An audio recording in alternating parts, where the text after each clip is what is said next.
Dear students, good evening. Welcome to Law Excellence IAS. Let us start the discussion on today's newspaper, that is 26th December 2020.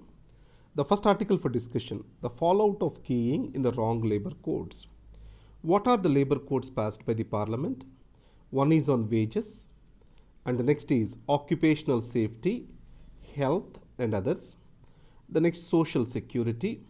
After that we have industrial relations. So these are the 4 labor codes which are passed by the parliament. Before these labor codes, entire labor architecture in India, legal architecture, was chaotic. We had 40 plus laws passed by the parliament, 200 plus different laws passed by the states. In such a scenario, managing the industrial relations has become more chaotic than planned with these many laws. Now, that is being simplified. We are well and good. But are the new laws being supported by everyone? Do workers support these laws? Do employers support these laws? Earlier laws in India have come up with a socialistic mindset. It means worker is considered as vulnerable. State has a responsibility to protect the worker in employer-employee relations. So the state is supposed to be protective to the worker. That is what is the point there. Today, these laws, labor codes are being passed in a capitalistic mindset, capitalistic environment. It means that a worker is an instrument in production, and less he talks, less he bargains, more is for the investor. In such a scenario, investors will come to India and India becomes prosperous. So more investor-friendly environment is the guiding factor for the new labor codes. So government, rather than taking the initiatives to protect the worker, they are using the labor codes to create an investor-friendly environment. In this case, when there is an unfairness and law is creating this sense of unfairness, and ultimately one group is exploiting the other group, will it not lead to some violence? Yes. So industrial peace is essential for investments to come up. See, investors, they want workers at a lesser cost, no doubt about it. More than that, what they want, industrial peace. When you pay peanuts and then when you make them work for over hours, will you or can you ensure industrial peace is the question. Recently, an iPhone manufacturing facility near Bangalore, Wistron, what happened? Workers ransacked the entire complex. So this is not a demonstration of loss of industrial peace. Why workers went to such an extreme step? There is a sense of unfairness and injustice in the minds of the people. This has to be an example to the government that an unilateral codes which decrease the bargaining power of the workers will ultimately end up as loss of industrial peace. This can be suicidal for investment environment in the country. And the second thing is, China has brought in 12 hours workday. Why can't India bring the same? Or 10 hours workday at least. When China brought in that, it also ensured that local quarters, living quarters are being created in the company premises to the workers. I have visited China. Every factory has workers' quarters. In that way, the commuting time is less. After 12 hours, remaining 12 hours is there for them. In India, the commuting time is going to be 3 or 4 hours for these workers. No living quarters are being provided to them. Added to that, local governments have provided many subsidies and also ensured that every factory runs with full employment. Because local governments are incentivized by the central government there for economic prosperity created in that region. India also has to think beyond this. Rather than cutting corners on workers' time, it has to ensure a grand policy for industrial development, how China did. Today, slum-free industrial cities in China, what can be the reason? The policy that workers have to stay in the company quarters or industrial quarters. So the same thing India can adopt. India can provide social security benefits. This can solve the issues of workers and it can bring in the industrial peace. Wistron facility, it was ransacked, as I said in the previous article. What has led to this chain of events? First thing is, the working hours of the workers are raised. As working hours are raised, without pre-informing them, that is one thing. Second thing is, Women are being asked to work in the night shifts without their due consultation. And the third thing is extra hours wages are not being paid to them. So in this case, lack of communication with the workers, lack of a trade union in the premises to mediate this can be stated as a reason for this. So trade unions are seen with a suspicion, skepticism in a today's market environment. Are they really that? Trade unions are kind of safety valve for industrial peace. It means that trade unions will mediate the interests of the workers to the management and ensures that workers' interests are protected. If you can ensure that lockouts or the strikes etc. are being minimized, the trade unions can be a medium of communication between workers and management, disallowing these trade unions and also scandalizing and making them illegal. It is not good for a working environment. The most important piece in the puzzle of industrial peace is being lost over here. The next article is related to polity. Article 356 and an activist judiciary. So I am going to differentiate activist judiciary from judicial activism. Most of the times students try to equate both of them, they are not. Judicial activism means judiciary is trying to solve a problem which is beyond its scope, which do not fall into its domain.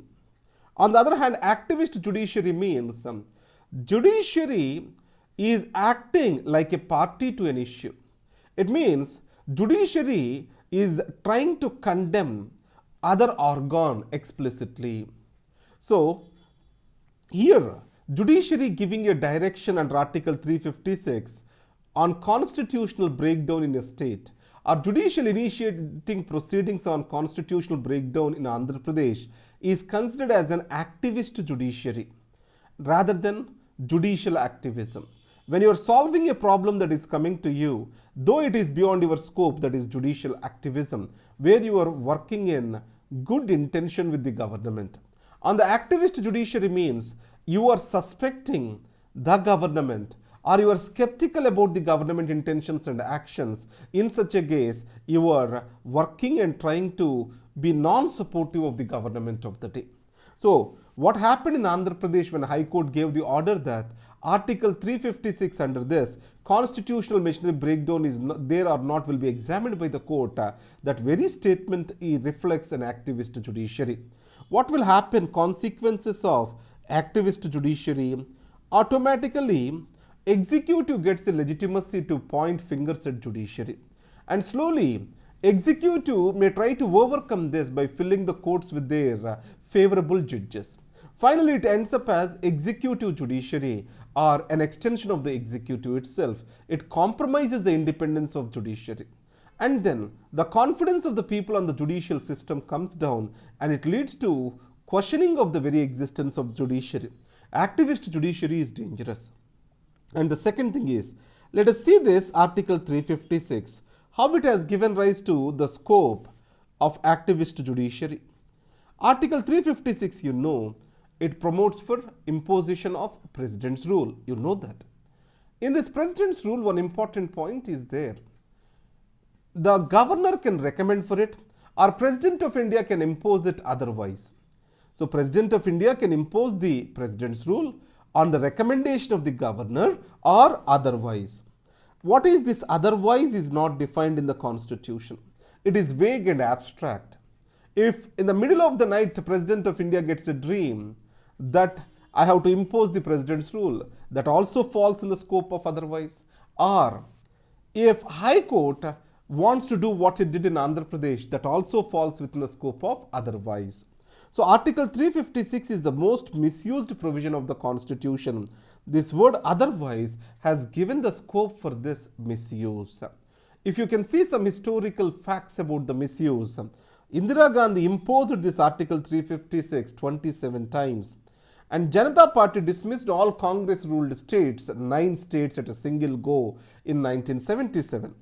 And in 9 states, in the Congress government, Indira Gandhi, when she came back to power in 1980, she reciprocated the same.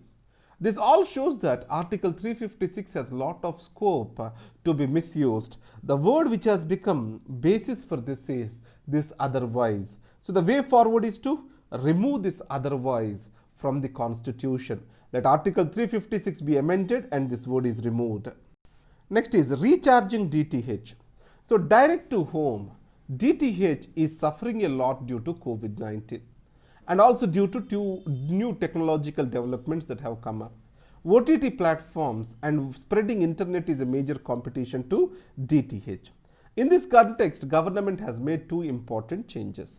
One is license fees to them is decreased and also FDI, foreign direct investment, is allowed. So this brings in new developments in the sector which is facing huge pressure from the technological developments. But we need to remember that content is key. It means if you are able to provide for good quality entertainment content, any channel will survive. So DTH is not an exception to this. Next is limits of sovereignty. UK moved out from European Union. What is the reason UK stated? Their sovereignty is getting compromised by being in the part of EU. In this case, how UK has to exit? There has to be an exit with a deal or without a deal. If UK exited with a deal, UK expected to have a shrinkage of 4% GDP. Without a deal, if it is exiting, it can go with a 6% GDP fall. In this scenario, European Union and UK signed tariff-free trade agreement, only in goods, not in services. Why? Financial services, in the European Union, UK is the hub. London is the financial capital of the Europe. In this case, lack of this agreement on services can hurt the UK. But however, in goods is important for UK because more than 60%, I think, of 75%, if I'm not wrong, 75% of goods, UK is dependent on EU, especially food. In that scenario, this is a win-win deal for both the parties. That's how we can put it as. Final article for today, Farmers Union refute PM's charge of changing demands. See it carefully. Prime Minister stated that farmer organizations are changing the goalposts. Then farmers organization have clearly stated one thing over here. That is, the farmers are demanding for an assured income, a legalized, guaranteed, assured MSP. Let the government decide the MSPs, minimum support prices, for all the crops and pay that money, assure that particular income to them through a law. So keep that in law. Till now, MSP has no legal sanctity. Though government is announcing for 24 crops MSP, only it is procuring rice and wheat. And second, Prime Minister also has stated Kerala has no mandis. This is a twist. See, highest money is realized by the farmers in Kerala. So the government directly procures the grain over there. So farmers are asking for income security and Kerala is doing that particular or giving that particular income security to the farmers. So this is what is the discussion for today, and I am a bit irregular these days, please excuse me. I will also do the yesterday's video due to festive moods all around. I am unable to make the time. I am really sorry for that. And tomorrow, yesterday's video also I will finish today itself, and then we can be on track again. Thank you very much. Have a great day.